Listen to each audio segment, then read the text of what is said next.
Superfast में। खबरें superfast के प्रायोजक हैं Punjab National Bank, NIPS school of hotel management, ISM Pundag, Budhia Bagan, Lakshmi Vilas Bank gold loan, Zero Worries private limited, Bloomdale Mahindra, Gokul restaurant. प्रधानमंत्री नरेंद्र मोदी ने अजमेर शरीफ दरगाह में किया चादर पोशी।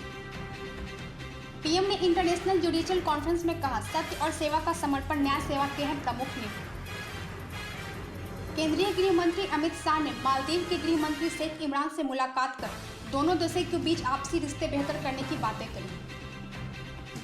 मुख्यमंत्री हेमंत सोरेन ने गढ़वा के युवकों की नशे में गिरफ्त पर जताई चिंता, कहा जिला प्रशासन करे कार्रवाई। स्वास्थ्य मंत्री बन्ना गुप्ता ने खूंटी दुर्घटना के घायलों की चिकित्सा पर विशेष ध्यान देने का दिया निर्देश। छठी JPSC परीक्षा के नतीजे को रद्द करने के लिए छात्रों ने शुरू किया अनिश्चितकालीन धरना।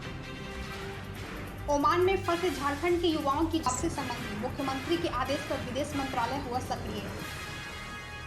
IAS राहुल पुरवार के खिलाफ झारखंड विद्युत संचरण निगम लिमिटेड मामले में टाटा प्रोजेक्ट्स लिमिटेड की शिकायत पर कार्रवाई शुरू। झारखंड विधानसभा में प्रतिपक्ष के नेता होंगे बाबूलाल मरांडी, होगी 24 को घोषणा।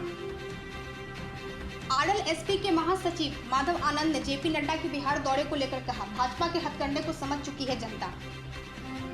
केंद्रीय रेल मंत्री ने नई दिल्ली के आनंद विहार रेलवे स्टेशन पर फिटनेस सेंटर शुरू किया। NIC के साइंटिस्ट लोकेश पर कार्रवाई करने के लिए राजस्व सचिव ने लिखा पत्र।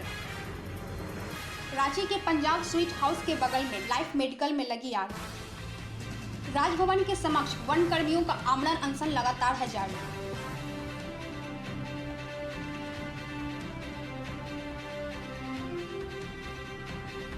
धन्यवाद लाइव झारखंड ब्रेकिंग के साथ जुड़े रहने के लिए। हम जल्द हाजिर होंगे नए अपडेट के साथ।